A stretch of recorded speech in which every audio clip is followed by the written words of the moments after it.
இது கிராமிய பொருளாதார மேம்பாட்டு நிகழ்ச்சி. சார், என் பேர் சுரேஷ். அப்பா பேர் மணி.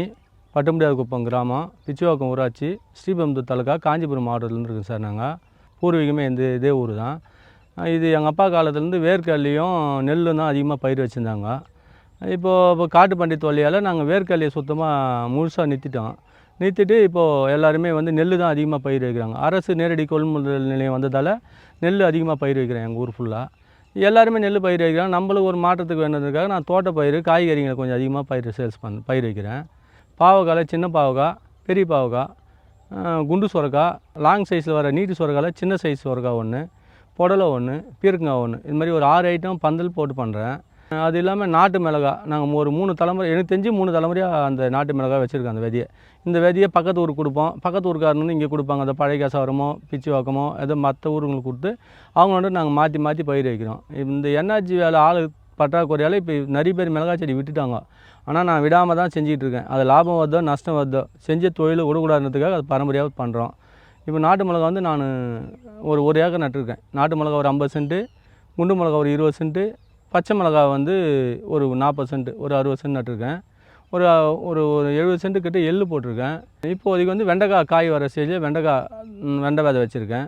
இது இல்லாமல் அடுத்த சீசனுக்கு நாங்கள் இந்த காய்கறியில் இந்த வைக்கிற எல்லா காய்கறியும் நான் எடுத்துன்னு போயிட்டு ஹோல்சேல் கடைக்கு கோயம்பேடு மார்க்கெட்டுங்களுக்கோ இல்லை வெளியெல்லாம் கொடுக்க மாட்டேன்.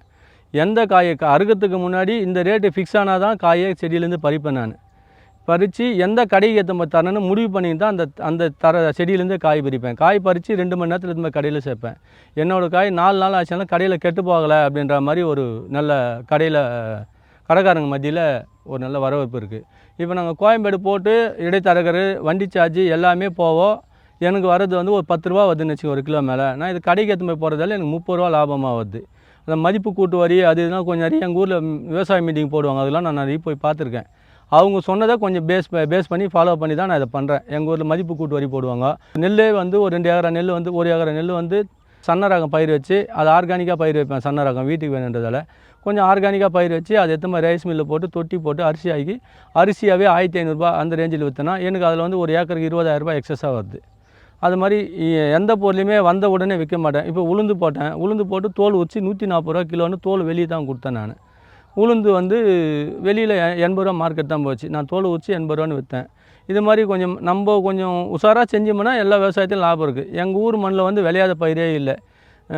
நவம்பர், டிசம்பர், ஜனவரி, பிப்ரவரி இந்த 3 மாதத்தில் பீட்ரூட்டு, கேரட்டு, நூக்குலே வருது. எங்கள் மண்ணில் கோஸும் வரும், கொத்தமல்லி தழையும் வருது. ஊடு பயிர் அதெல்லாம் நான் நிறைய வைக்கிறேன் மிளகாய் செடியில். அப்புறம் அது முடிஞ்சதுக்கப்புறம் தான் மிளகாய் அறுவடைக்கு வருது. அறுவடை வந்தால் அந்த மிளகாய் காய வச்சு ஏதோ போட்டு அதை ரெடி பண்ணுறோம்.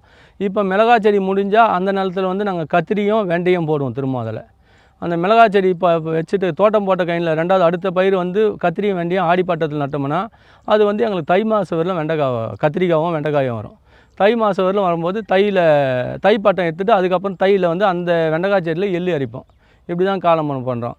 ஒரு பயிர் இந்த கையில் இந்த நிலத்தில் இந்த பயிர் வைக்கணும்னு முடிவு பண்ணனா 1 வருஷத்துக்கு முன்னாடியே முடிவு பண்ணி வைப்பேன். நான் இந்த நிலத்தில் இந்த பயிர் வச்சு அதுக்கேற்ற சூழ்நிலைக்கு ஏற்ற மாதிரி வேறு பயிர் வைப்பேன்.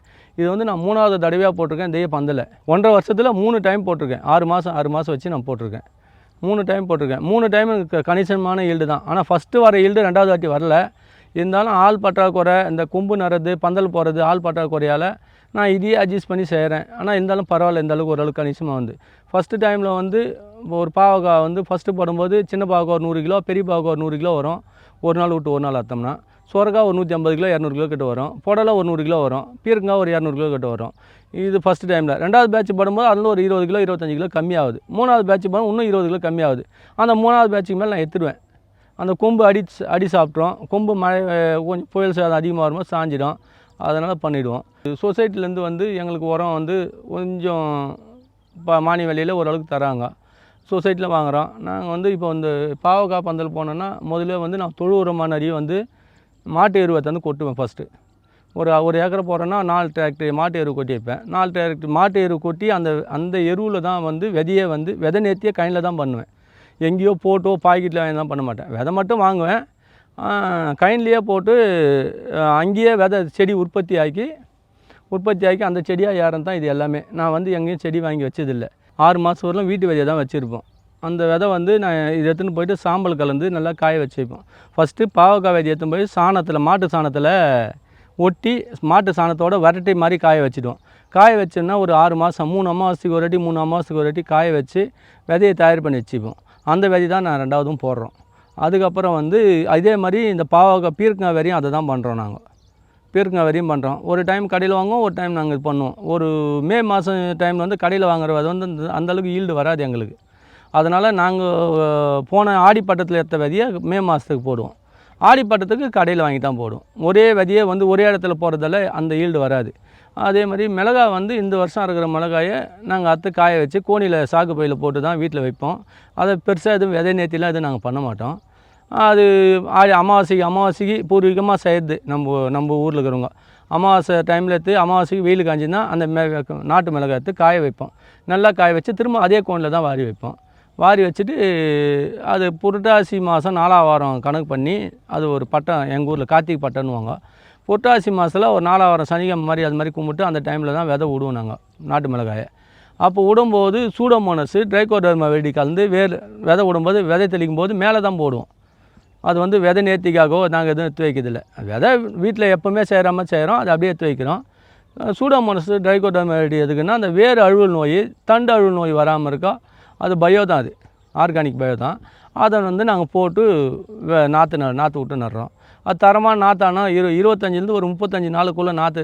அந்த டைம் வந்து எங்கள் ஊரில் வந்து மழைக்காலம்.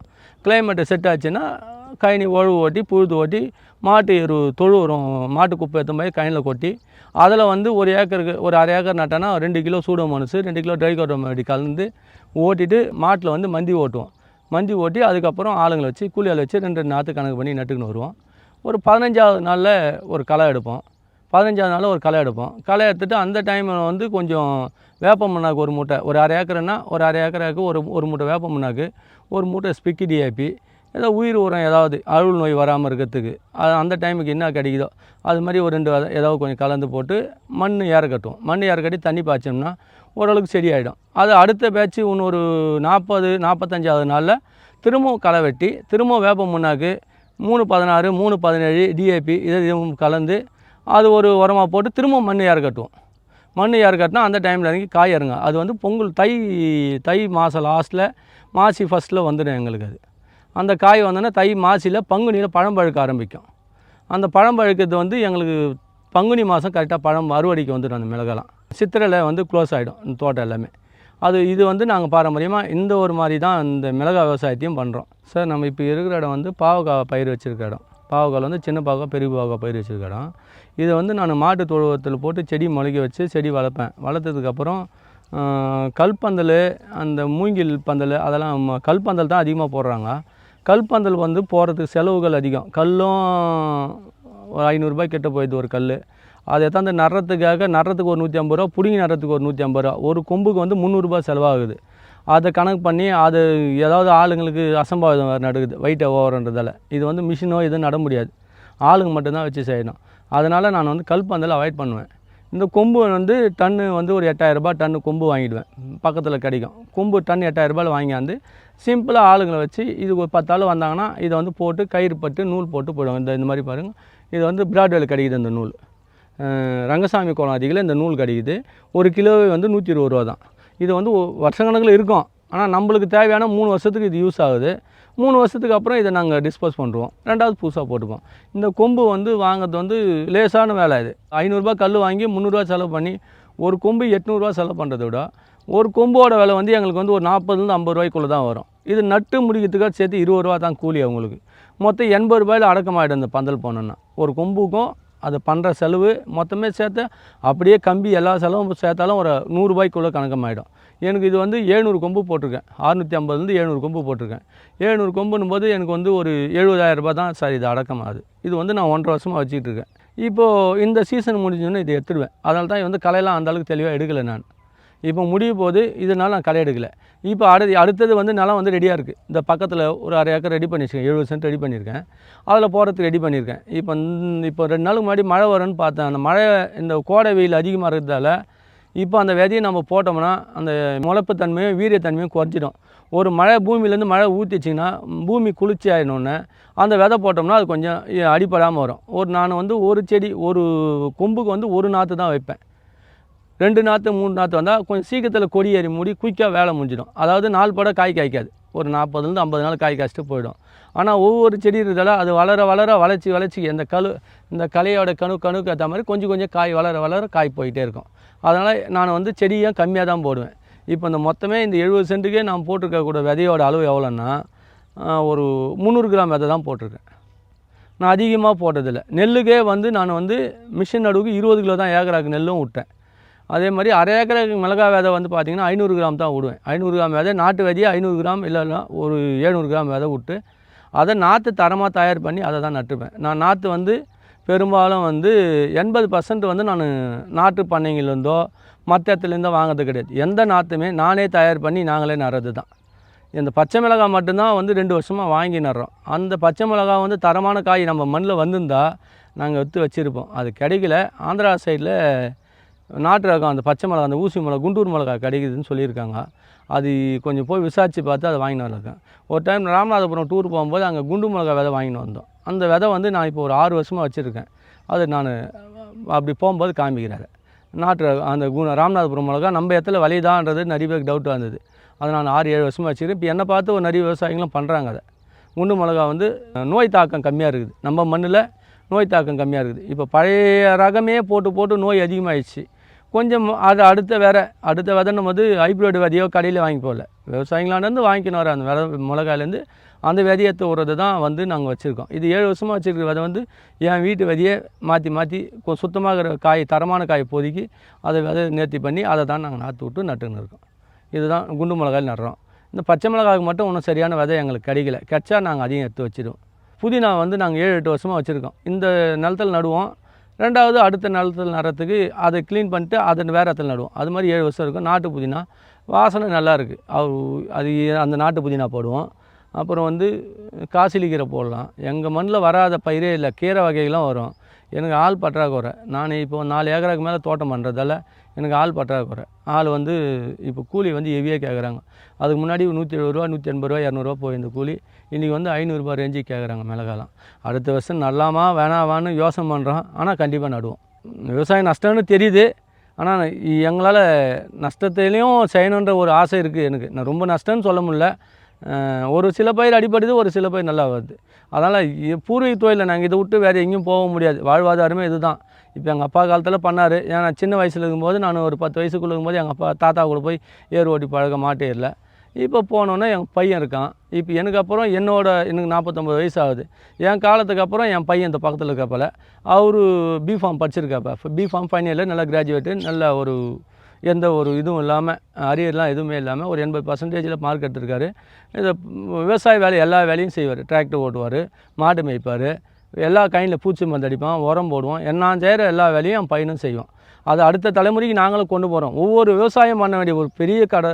நான் சொல்கிறதில்ல இது எதை கேட்குறீங்களோ இல்லை, இது மட்டும் கொஞ்சம் தயவு செஞ்சு கேளுங்க. விவசாயத்தை யாருமே கை விட்டுறாதீங்க.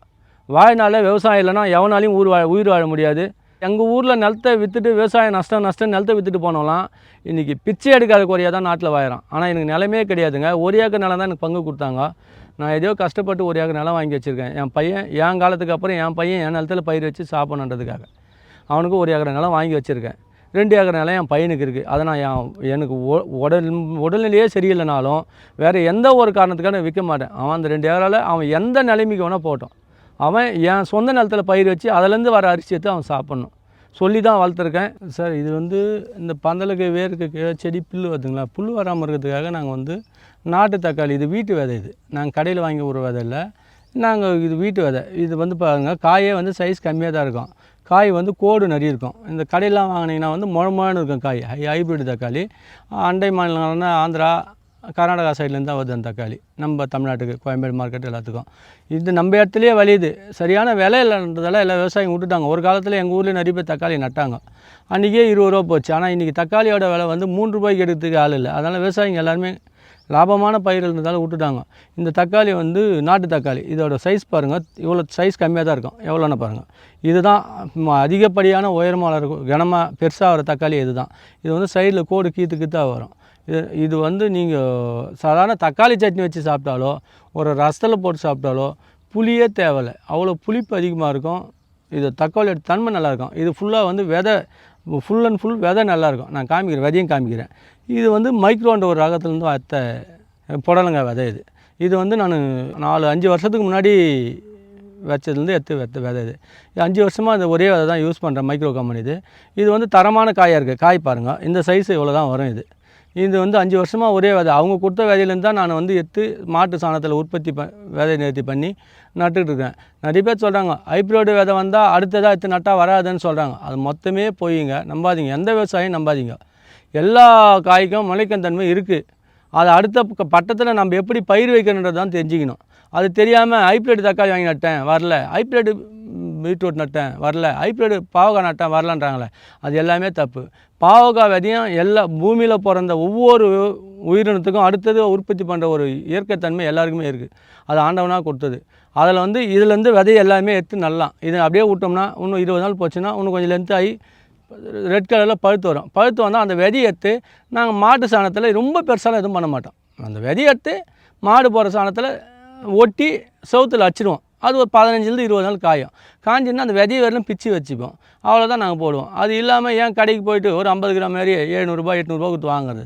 நாங்கள் அது மாதிரிலாம் கொஞ்சம் எவ்வளோ செலவினத்தை விவசாயத்தில் வந்து நாங்கள் எவ்வளோ குறைக்க முடியுமோ குறைப்போம். இப்போ இது வந்து இப்போ பாருங்கள் எவ்வளோ புல்லாக இருக்குது. இப்போது ஒரு சின்னதாக ஒரு ஐடியா, இந்த கேப்புக்கு வந்து தார்பாய் போடலான்னு சொல்லியிருக்காங்க. மெலிசா, அதாவது அந்த ஒரு சீசனுக்கு மட்டும் அந்த 90 நாளில் அந்த மைக்காவே வந்து இதுவாகி போயிடுது, அதுவே அத்து போயிடுது மண்ணில் இல்லாமல். அது மாதிரி மைக்கா வந்து வாங்கியிருக்கேன். இப்போது ஒரு ஏக்கருக்கு வந்து 2500 3000 ரூபாய் கிட்ட ஆகுது. வாங்கியாந்து வச்சுருக்கேன். இப்போ அடுத்ததாக போட போகிற பந்தலில் அந்த செடியோட இடத்த சுற்றி விட்டு அந்த வேர் பகுதிக்கு அந்த உரம் எருவு புண்ணாக்கு வைக்கிறதுக்கான இடத்த மட்டும் விட்டுட்டு மிச்சம் இடம் ஃபுல்லாகவே தார்பாய் போட்டு கவர் பண்ணுற போகிறோம். ஏன்னா எங்களுக்கு களைக்கூலி வந்து கணிசமாக குறையும். ஹோண்டாலேருந்து பவர் டில்லர் வச்சுருக்கேன், சின்னது களை எடுக்கிறதுக்காக பவர் டில்லர் வச்சுருக்கேன். சில டைமில் வந்து ஆளுங்களும் களை எடுப்பாங்க. ஆளுங்களை வந்து இந்த செடி வேருக்கு எடுத்துகிட்டு மட்டும்தான் போடுவேன். மற்ற டைமில் வந்து வண்டியில் தான் ஓட்டுவேன். இந்த செடி முடிஞ்சு போச்சு, இதுக்கப்புறம் இது தேவையில்லைன்றதுக்காக விட்டேன் நான். ஏன்னா செடி ஹைட்டு வந்துச்சு. இந்த செடி எவ்வளோ ஹைட்டு போதுங்களோ, இந்த ஒரு செடியோட கிளை வந்து எவ்வளோ தூரம் போதுங்களோ அவ்வளோ தூரம் வந்து வேறு பூமியில் பரவும். அப்போது அந்த மிஷின் வச்சு களை வெட்டும் போது அந்த வேர் கட் ஆகுது. அது வேர் அழுகல் நோய் மாதிரி வருது. அதனால் அந்த வேர் கட்டாமல் இருக்கிறதுக்காக நாங்கள் வந்து இப்போது ஓட்டுறதில்லை. இப்போ ஆளை வச்சு தான் களை எடுப்போம். இது பாருங்கள், இது வந்து புடலங்காய் பார்த்தீங்களா, இது வந்து நாட்டு தக்காளி. நாட்டு தக்காளியில் பாருங்கள், இது ஃபுல்லாக விதை இருக்குது பாருங்கள். இதெல்லாம் விதை தாங்க மொத்தமே. சதைப்பற்று உள்ளது தவிர மிச்சம் எல்லாமே விதை தான். இதை சாப்பிட்டிங்கன்னா அவ்வளோ ஆப்பிள் மாதிரி டேஸ்ட்டு நல்லாயிருக்கும். எல்லாத்துலையும் நல்லா சென்னையில் இருக்கவங்க கூட வீட்டில் ஒரு டப்பாவில் மண் கொட்டி ஒரு அந்த ரோட்டில் விளையிற மாட்டு சாணத்தை கொட்டி வச்சிங்கன்னா இதே போதும், நல்லா விளையும். ஒரு செடி கொஞ்சபட்சம் 3-4 கிலோ காய்க்கு மேலேயே வரும். இது வந்து செடி சீக்கிரத்தில் சாகாது. ஒரு 6 மாதம் வரலும் இருக்கும். என் செடியெலாம் பாருங்கள் எவ்வளோ ஹைட்டாக இருக்குது பாருங்கள். அது வந்து ஊடு பயிரை தான் நான் வைக்கிறேன். தக்காளியாக பயிர் வச்சா தக்காளி வந்து லாபம் இல்லை. இன்றைக்கி வந்து 10 ரூபா மார்க்கெட்லேயே. ஆனால் விவசாயிங்கிட்ட எவ்வளோ எடுப்பாங்கன்னா வெறும் 3-4 ரூபா எடுப்பாங்க. செலவு அதிகம். அதனால் அது விவசாயிங்க பயிர் வைக்கிறதில்ல. அது தக்காளிக்குன்னு பயிர் வைக்கிறதுல ஆந்திரா கர்நாடகா சைடில் தான் தக்காளி அதிகமாக பயிர் வைக்கிறாங்க. இது தான் நம்ம நாட்டு தக்காளி. நாட்டு தக்காளி என்ற எண்ணமே தமிழ்நாட்டில் கிடையாது.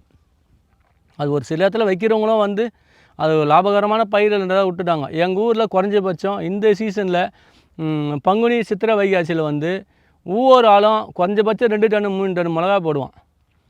ஒவ்வொரு ஆளும் 4 லோடுலேருந்து 5 லோடு வேர்க்கடலை போடுவாங்க. இப்போ காட்டு பண்ணி தொல்லையினால் அந்த வேர்க்கடலை சுத்தமாக விட்டுட்டாங்க. இப்போ மொத்தமாக இப்போ எங்கள் ஊரில் ஒரு 300-400 ஏக்கர் நிலம் வந்து வேர்க்கடலை போட்ட இடம் வந்து இன்றைக்கி ஒரு 3 ஏக்கரா 4 ஏக்கரா போடல. காட்டு பண்டி பிரச்சனையால் நாங்கள் அதை வேர்க்கடலை விட்டுட்டோம். அவங்கவுங்க வீட்டுக்கு செக்குக்காக கடலை எண்ணெய் வேணும், அப்படி கடலை எண்ணெய் வேணுறதுக்காக கொஞ்சம் செக்குக்கு போட்டுக்கிறாங்க. உளுந்து விட்டுட்டாங்க. ஆள் பட்டாக்குறை, காய் இறங்கும்போது காலம் தவறி மழை பெய்யுது, அதெல்லாம் உளுந்து விட்டாங்க. இப்போ நெல் பயிர் மட்டும்தான் சிறப்பாக எங்கள் ஊரில் போய்கிட்டு இருக்குது. எல்லோரும் நெல் பயிர் பண்ணுறாங்க. நம்ம நெல் பயிரே பண்ணால் நம்மளால் வீட்டில் உட்காந்து சாப்பிட முடியலையே. அதனால் நாங்கள் வந்து காய்கறி நிறைய பண்ணுறோம். இப்போது இந்த சீசன் முடிஞ்சிச்சு. கார்த்திகை பட்டத்தில் வச்சது எல்லாம் முடிகிற ஸ்டேஜ் எல்லாமே வந்துச்சு. நம்ம இப்போ 2வது சித்திரை பட்டத்தில் இப்போ செய்ய போகிறோம், ஸ்டார்ட் பண்ண போகிறோம். சித்திரை பட்டம் ஒன்று செய்வோம், ஆடி பட்டம் ஒன்று செய்வோம். 2 பட்டம் போட்டோம்னா பரவாயில்ல. நான் அதாவது ஒரு இந்த நேரத்தில் வந்து நான் நன்றி சொல்கிறது என்னன்னா, வானகரத்துலேருந்து சீனிவாசன் ஒருத்தர் ரோட்டு கடை தான் வச்சுருக்காரு. அவர் வந்து என்னான்னு 7 வருஷமாக காய் எடுத்திருந்தார். இது வரலும் ஒரே ஒரு 100 ரூபா கூட பேலன்ஸ் இல்லாமல் பயிர் வச்ச காய் கோயம்பேடு மார்க்கெட்டில் 10 ரூபா வெண்டைக்காய் போனாலும் எனக்கு 30 ரூபா கிலோ கொடுத்து என்னை ஊக்கப்படுத்தின ஒரு முதல் வியாபாரியே வந்து அந்த சீனிவாசன். இந்த டைம் உங்கள் எல்லாருக்கும் அவருக்கு ஒரு நன்றி சொல்லிக்கிறேன். விவசாயிங்க சார் என்னோட சார்பாக அவர் நல்லா பண்ணார். அவருக்கு அப்புறம் இப்போ அவரால் அந்தளவுக்கு காய்கறி வியாபாரம் பண்ண முடியல, கொஞ்சம் கஷ்டமாயிடுச்சு. அதுக்கப்புறம் ஸ்ரீபெரும்புதூர் பேருந்து நிலையம் பக்கத்தில் கோயம்பேடு சூப்பர் மார்க்கெட்னு ஒரு கடை இருக்குது. அவர் அண்ணாச்சி தான் பண்ணுறாருங்க. அவர் வந்து தோட்டத்தை பார்த்துட்டு ஒரு நாள் கேட்டார், அண்ணா காயெல்லாம் கொடுக்குறீங்களான்னு கேட்டார். ஆனால் எடுத்துன்னு போய் கொடுத்தங்க. அவர் இன்றைக்கும் இவரை போல் சீனிவாசனை மாதிரியே சொரக்காய்க்கு 30 ரூபா 25 ரூபா தராங்க ரேட்டு. பாவக்காய் எந்த காயுமே 30 ரூபாய்க்கு கம்மி எந்த காயுமே எங்களுக்கு இதுவெல்லாம் அவர் கொடுத்ததில்லை. ஒரு சரியான விலையை தராங்க. காய் வந்து இப்போ 100 கிலோ காய் கொடுத்தோன்னா 5 கிலோ கழிக்கணும், 10 கிலோ கழிக்கணும். அந்த இடைத்தரகர் பிரச்சனை அதெல்லாம் எதுவும் கிடையாது. கடையில் எடுத்து போய் வச்சுமா 100 கிலோ காயா இந்தாங்க 100 கிலோ, இப்போ 20 ரூபாய் சொரக்கா இந்தாங்க 2000. அப்படியே எந்த ஒரு மனசுழுப்பு இல்லாமல், அதாவது போ அப்படின்ற மாதிரி ஒரு கஷ்டம் இல்லாமல் அந்த காசை அப்படியே கரெக்டாக தராங்க. அந்த ஒரு கடைக்கும் நன்றி சொல்லிக்கிறேன் இந்த விஷயத்தில். இந்த 2 பேர் எல்லாம் நான் எவ்வளோ பெரிய தோட்டத்தை வந்து நான் மெயின்டைன்ஸ் பண்ண முடியாது. நான் வெளி மார்க்கெட்டு கோயம்பேடு ஆச்சுன்னா எனக்கு வந்து வைக்கிற லாபமே வராது. இவங்க நேரடி விற்பனை பண்ணுறதால இப்போது மதிப்பு கூட்டு வரின்னு சொல்கிறாங்க. இப்போது நெல் வந்து நாங்கள் மதிப்பு கூட்டுதல் அந்த விவசாய சம்மந்தமான அக்ரிகல்ச்சர் டிபார்ட்மெண்ட்லேருந்து வருவாங்க. வந்து அரிசி அந்த நெல் வந்து மதிப்பு கூட்டி விற்றுங்க அப்படின்வாங்க. உளுந்த மாவு அரைச்சி விற்றுடுன்னுவாங்க. அதனால் நம்மலாம் உளுந்து மாவு அரைச்சி விற்கிறதுலாம் கஷ்டம். இங்கே விவசாய வேலை இதை உற்பத்தி தான் பண்ண முடியும், எங்களால் சேல்ஸ் பண்ண முடியாது. அதனால் நான் செய்வோம், உளுந்து முடிஞ்ச அளவுக்கு இடைத்தரகர்கிட்ட போகாமல் நேராக எடுத்து போய் கடை வியாபாரிங்களுக்கு கொடுப்போம். இல்லை நேராக கஸ்டமருக்கு கேட்குறவங்களுக்கு பக்கத்து ஊருக்காரு அங்கங்கே இருக்கிறவங்களுக்கு பக்கத்தில் நேராக கூட்டு போய் காய் கொடுப்போம். நாங்கள் இந்த காய் இதை எங்களுக்கு இது இருக்குது இந்த வாங்கிக்கோங்க அப்படின்னுவோம். இப்போ 80 ரூபா போகக்கூடிய உளுந்து நான் 90 ரூபாய்க்கு தான் விற்றேன். 10 ரூபா அதிகமாக தான் விற்றேன். அது வந்து எனக்கு ஒரு கணிசமான லாபம். நான் வந்து ஒரு 400 கிலோ உளுந்து கிட்ட 10 ரூபா போட்டு விற்கும்போது எனக்கு ஒரு 4000 ரூபாய் எக்ஸஸாக வந்தது. அதே மாதிரி வந்து இந்த காய்கறிலாம் வந்து இப்போ நான் கோயம்பேடு போயோ கமிஷன் ஏஜென்ட்டுக்கிட்ட போகாமல் நேராக எடுத்து போய் கொடுக்குறதால எனக்கு அந்த கமிஷனுக்கு போக காசு எனக்கு ஒரு கணிசமான லாபமாக தான் வருது. அது மாதிரி எல்லா விவசாயம் அதை அந்த மாதிரி மெத்தடை யூஸ் பண்ணி பயிர் வைங்கன்ற. ஏதோ பயிர் வச்சோமா ஏதோ மார்க்கெட்டு போட்டோம், அது பில்லு போட்டான் அவன் வந்தது காசு வாங்கணும் அப்படின்லாம் இருக்கக்கூடாது. நம்ம உற்பத்தி பண்ணுற பொருளை நம்ம சொல்கிற விலைக்கு எடுக்கிற கடைக்கு நீங்கள் காய் கொடுங்க. நீங்கள் ஏன் எடுத்து போய் வந்த வேலையும் கொடுக்கணும்? எந்த விவசாயம் கொடுக்காதீங்க. இன்றைக்கி காலம் எவ்வளோ மாறி போச்சு. ஒன்றுமே இல்லைங்க. எந்த காயுமே எடுத்து போய் நம்ம வீட்டு வாசல் வச்சா வாங்கிறதுக்கு இன்றைக்கி ஆள் இருக்கான். கடைக்கு போய் தான் மார்க்கெட் போய் கோயம்பேடு போய் வரணும், மாம்பழம் போயிட்டு வரணும், அந்த மாதிரி காலம்லாம் இல்லைங்க. இப்போ எல்லா ஊர்லேயுமே காய்கறி நல்லா விரும்பி சாப்பிட்றோம். அதனால் எல்லா காய்கறி பயிர் வைக்கலாம். வைக்கிற காய்கறியை நம்ம ரோட்லேயே எங்கள் ஊர் வந்து பேருந்து நிலையத்தில் பாருங்கள் 4 மணிக்கு மேலே 20 பேர்கிட்ட எங்கள் ஊர் பொம்பளைங்க லேடிஸ் விற்பாங்க. அவங்க வந்து மகளிர் எங்கள் ஊர் மகளிர் வந்து அவ்வளோ பேர் காய்கறி விற்பாங்க. அவங்க கையில் என்னென்ன விலைதோ அதை விற்பாங்க. அந்த ரோட்டு மெயின் ரோட்லேயே வந்து பாருங்கள், எங்கள் ஊர் பிச்சுவாக்கத்துலேருந்து பேரம்பாக்கம் போகிற ரோட்டில் பட்டுமுடியாக்குப்பம் பஸ் ஸ்டாண்டு பேருந்து நிலையத்தில் மல்லி விற்பாங்க, கனகாம்பரம் விற்பாங்க. அவங்களாண்ட என்ன காய் இருக்கோ இப்போ நாட்டு மிளகாயே வந்து கிலோ கணக்கில் கவரில் கட்டி விற்கிறாங்க. கவரில் நாட்டு மிளகாய் கவரில் கட்டி விற்கிறாங்க. சிலர் வந்து அலட்சியமாக பார்க்குறாங்க. நாட்டில் குறை சொல்கிறோன்னு சொல்லிக்கின்னு தான் இருக்கிறான். ஆனால் எங்கள் ஊரில் நிறைய பேர் பண்ணுறாங்க. எங்கள் வீட்டில் இருக்கிறவங்களே வந்து நாட்டு மிளகாய் கவர் கட்டி நாட்டு மிளகா அந்த குண்டு மிளகாலாம் 3 கவரில் போட்டு ஒரு 6 கவர் எடுத்துன்னு போவாங்க. எடுத்து போனால் ஒரு 2000 ரூபாய் 1500 எடுத்துன்னு வருவாங்க. ஆனால் நிற்கணும் வெயிலில் பால் மரம் நின்று விற்றா ஓரளவுக்கு லாபம் இருக்குது. கமிஷன் ஏஜென்ட்டுக்கு போட்டு வர லாபத்தோடு இது லாபம் தானே. நாங்கள் அதனால் எந்த பயிருமே இப்போ அறுவடை ஆச்சா உடனே போட்டோமா அடுத்த வெள்ளம் பார்க்க மாட்டோம். அதை நிறுத்தி நிதானமாக இது நம்மளுக்கு இந்த லாபகரமான பயிர் லாபம் வந்தால் மட்டும்தான் விற்போம். நஷ்டம் வந்தால் எந்த பொருளையுமே யாருக்கிட்டையும் கொடுக்க மாட்டோம். அதில் படிப்பட்ட பொருள் அவரான கூட்டு நஷ்டம் வர்றதை விட நம்ம கையிலே நஷ்டமாக போயிட்டோம். நம்ம கையில் மக்கனாவது எருவான ஆகும். அவரான போனால் அந்த எரு கூட ஆகாது. அதனால் நாங்கள் 90% போட மாட்டோம். அதே மாதிரி வந்து எங்கள் நிலத்தில் விளையிற வேஸ்டேஜ் காய்கறிகள் எதையுமே எங்கன்னா பாருங்கள், எந்த இடத்துலையுமே நாங்கள் வேஸ்டேஜே பண்ண மாட்டோம். ஒரு சொத்த கத்திரிக்காய் ஆகிட்டாலும் இந்த பக்கத்தில் இருக்குது எங்கள் ஊர் பக்கத்தில் 2-3 கிராமம் இருக்குது. அந்த கிராமத்தில் எத்தனை 4 பேர் கையில் கொடுத்து விட்ருவோம்.